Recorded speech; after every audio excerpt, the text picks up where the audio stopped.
शांति। आज 20 नवंबर 2025। बाबा के महावाक्य। मीठे बच्चे, बाप आए हैं तुम बच्चों को शांति और सुख का वर्षा देने।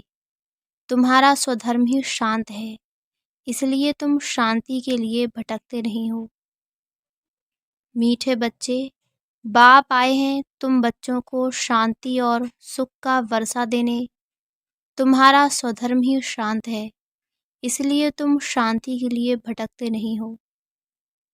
प्रश्न: अभी तुम बच्चे किस जन्मों के लिए अखुट खजानों में वजन करने योग्य बनते हो? क्यों? उत्तर: क्योंकि बाप जब नई सृष्टि रचते हैं तब तुम बच्चे उनके मददगार बनते हो, अपना सब कुछ उनके कार्य में सफल करते हो। इसीलिए बाप उसके रिटर्न में 21 जन्मों के लिए तुम्हें अखुट खजानों में ऐसा वजन करते हैं जो कभी धन भी नहीं घुटता, दुख भी नहीं आता, अकाली मृत्यु भी नहीं होती। गीत मुझको सहारा देने वाले। ओम शांति। मीठे मीठे रूहानी बच्चों को ओम का अर्थ तो सुनाया है। कोई कोई सिर्फ ओम कहते हैं, परंतु कहना चाहिए ओम शांति। सिर्फ ओम का अर्थ निकलता है ओम आत्मा। ओम शांति का अर्थ है मैं आत्मा शांत स्वरूप हूँ। हम आत्मा हैं, ये हमारा शरीर है। पहले है आत्मा, पीछे है शरीर। आत्मा शांत स्वरूप है, उनका निवास स्थान है शांति धाम। बाकी कोई जंगल में जाने से सच्ची शांति नहीं मिलती है। सच्ची शांति मिलनी ही तब है जब घर जाते हैं। दूसरा शांति चाहते हैं, जहाँ अशांति है यह अशांति का दुख धाम विनाश हो जाएगा, फिर शांति हो जाएगी। तुम बच्चों को शांति का वर्षा मिल जाएगा। वहाँ न घर में न बाहर राजधानी में अशांति होती। उसको कहा जाता है शांति का राज्य। यहाँ है अशांति का राज्य, क्योंकि रावण राज्य है, वह ईश्वर का स्थापन किया हुआ राज्य। फिर द्वापर के बाद आसुरी राज्य होता है। असुरों को कभी शांति होती नहीं। घर में, दुकान में, जहाँ तहाँ अशांति ही अशांति होगी। 5 विकार रूपी रावण अशांति फैलाते हैं। रावण क्या चीज है ये कोई भी विद्वान पंडित आदि नहीं जानते, समझते नहीं हैं। हम वर्ष वर्ष रावण को क्यों मारते हैं? सतयुग त्रेता में ये रावण होता ही नहीं, वह है ही दैवी राज्य। ईश्वर बाबा दैवी राज्य की स्थापना करते हैं तुम्हारे द्वारा। अकेले तो नहीं करते हैं। तुम मीठे मीठे बच्चे ईश्वर के मददगार हो। आगे थे रावण के मददगार, अब ईश्वर आकर सर्व की सद्गति कर रहे हैं। पवित्रता, सुख, शांति की स्थापना करते हैं। तुम बच्चों को ज्ञान का अब तीसरा नेत्र मिला है। सतयुग त्रेता में दुख की बात नहीं। कोई गाली आदि नहीं देते, गंध नहीं खाते। यहाँ तो देखो गंध कितना खाते हैं। दिखाते हैं श्री कृष्ण को गौएं बहुत प्यारी लगती थी। ऐसे नहीं कि श्री कृष्ण कोई ग्वाला था, गऊ की पालना करते थे। नहीं, वहाँ की गऊ और यहाँ की गऊ में बहुत बहुत फर्क है। वहाँ की गायें सतो प्रधान बहुत सुंदर होती हैं। जैसे सुंदर देवताएं वैसे गायें, देखने से ही दिल खुश हो जाए। वह है ही स्वर्ग, यह है नर्क। सभी स्वर्ग को याद करते हैं। स्वर्ग और नर्क में रात दिन का फर्क है। रात होती है अंधियारी, दिन में है सोझरा। ब्रह्मा का दिन गोया ब्रह्मा वंशियों का भी दिन हो जाता है। पहले तुम भी घोर अंधियारी रात में थे। इस समय भक्ति का कितना जोर है। महात्मा आदि को सोने में वजन करते रहते, क्योंकि शास्त्रों में बहुत विद्वान हैं। उनका प्रभाव इतना क्यों है, ये भी बाबा ने समझाया है। झाड़ में नए नए पत्ते निकलते हैं तो सतो प्रधान है। ऊपर से नई सोल आएगी तो जरूर उनका प्रभाव होगा ना। अल्पकाल के लिए सोने अथवा हीरो में वजन करते हैं, परंतु यह तो सब खलास हो जाने हैं। मनुष्यों के पास कितने लाखों के मकान हैं, समझते हैं हम तो बहुत साहूकार हैं। तुम बच्चे जानते हो, ये साहूकारी बाकी थोड़े समय के लिए है। ये सब मिट्टी में मिल जाएंगे। किनकी दबी रही धूल में बाप स्वर्ग की स्थापना करते हैं, उसमें जो लगाते हैं उन्हों को 21 जन्मों के लिए हीरो जवाहरों के महल मिलेंगे। यहाँ तो एक जन्म के लिए मिलता है, वहाँ तुम्हारा 21 जन्म चलेगा। इन आँखों से जो कुछ देखते हो शरीर सहित सब भस्म हो जाना है। तुम बच्चों को दिव्य दृष्टि द्वारा साक्षात्कार भी होता है। विनाश होगा, फिर इन लक्ष्मी नारायण का राज्य होगा। तुम जानते हो, हम अपना राज्य भाग्य फिर से स्थापन कर रहे हैं। 21 पीढ़ी राज्य किया, फिर रावण का राज्य चलेगा। अब फिर बाप आया है, भक्ति मार्ग में सब बाप को ही याद करते हैं। गायन भी है, दुख में सिमरण सब करें। बाप सुख का वर्षा देते हैं, फिर याद करने की दरकार नहीं रहती। तो माता पिता, अब ये तो माँ बाप होंगे अपने बच्चों के। यह है पारलौकिक माता पिता की बात। अभी तुम ये लक्ष्मी नारायण बनने के लिए पढ़ते हो। स्कूल में बच्चे अच्छा पास होते हैं तो फिर टीचर को इनाम देते हैं। अब तुम उनको क्या इनाम देंगे? तुम तो उनको अपना बच्चा बना लेते हो, जादूगरी से दिखलाते हैं। श्री कृष्ण के मुख में माँ ने देखा माखन का गोला। अब श्री कृष्ण ने तो जन्म लिया सतयुग में, वह तो माखन आदि नहीं खाएंगे, वह तो है विश्व का मालिक। तो ये किस समय की बात है? यह है अभी संगम की बात। तुम जानते हो, हम यह शरीर छोड़ बच्चा जाए बनेंगे, विश्व का मालिक बनेंगे। दोनों क्रिश्चियन आपस में लड़ते हैं और माखन मिलता है तुम बच्चों को। राजाई मिलती है ना, जैसे वो लोग भारत को लड़ाकर मक्खन खुद खा गए। क्रिश्चियन की राजधानी पौन हिस्से में थी, पीछे आहिस्ते आहिस्ते छूटती गई। सारे विश्व पर सिवाय तुम्हारे कोई राज्य कर न सके। तुम अभी ईश्वरीय संतान बने हो। अभी तुम ब्रह्मांड के मालिक और विश्व के मालिक बनते हो।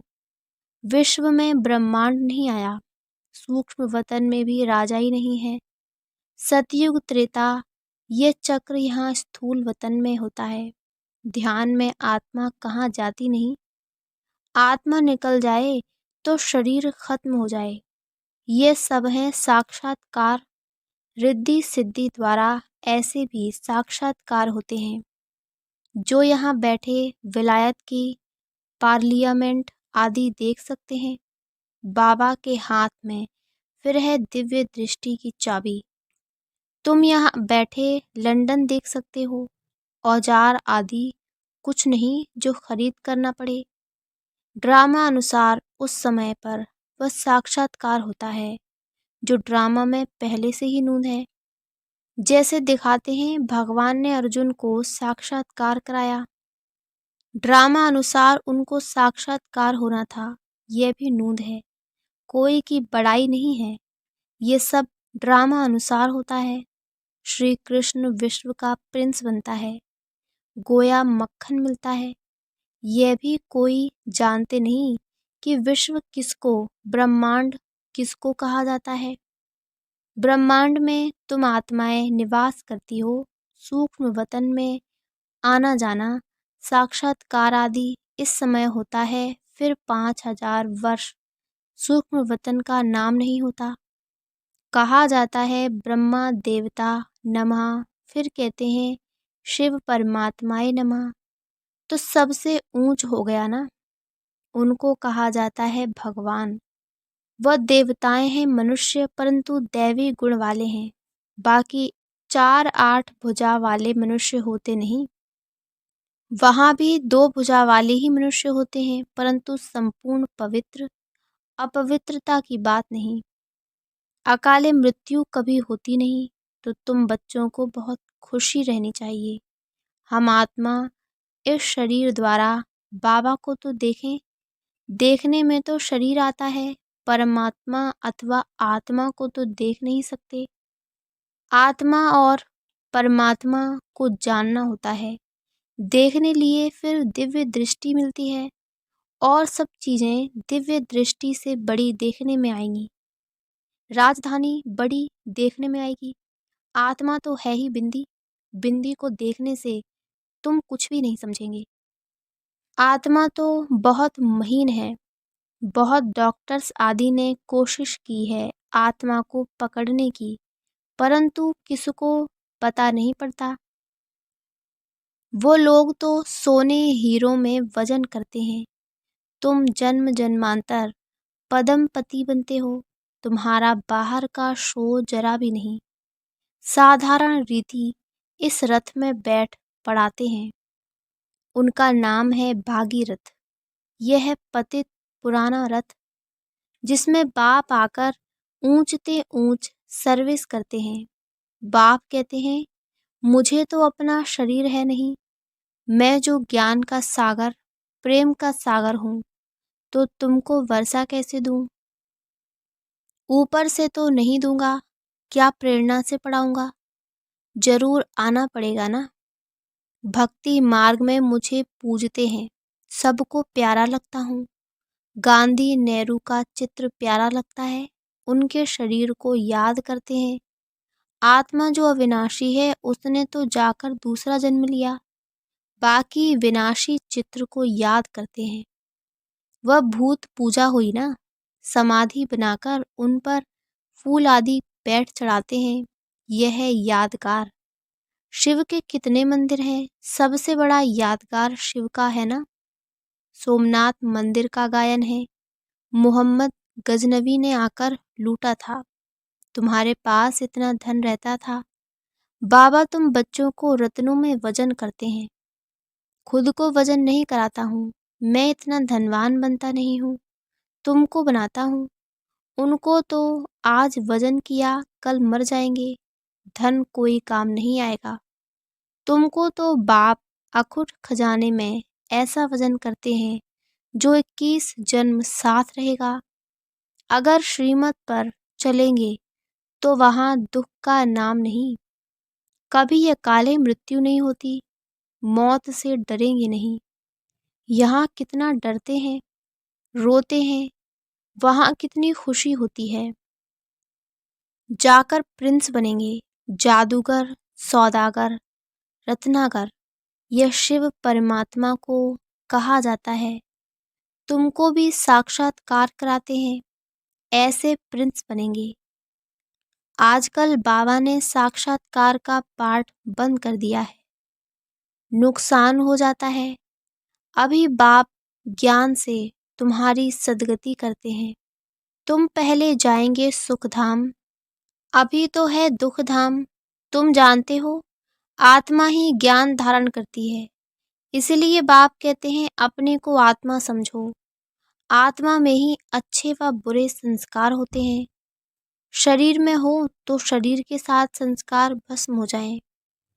तुम कहते हो शिव बाबा हम आत्माएं पढ़ती हैं इस शरीर द्वारा, नई बात है ना। हम आत्माओं को शिव बाबा पढ़ाते हैं, ये तो पक्का पक्का याद करो। हम सब आत्माओं का वह बाप भी है, टीचर भी है।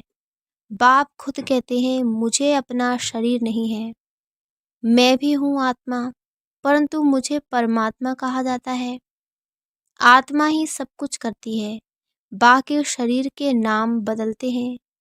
आत्मा तो आत्मा ही है, मैं परम आत्मा तुम्हारे मुआफिक पुनर्जन्म नहीं लेता हूँ। मेरा ड्रामा में पार्ट ही ऐसा है जो मैं इनमें प्रवेश कर तुमको सुना रहा हूँ, इसलिए इनको भाग्यशाली रथ कहा जाता है। इनको पुरानी जुत्ती भी कहते हैं। शिव बाबा ने भी पुराना लॉन्ग बूट पहना है।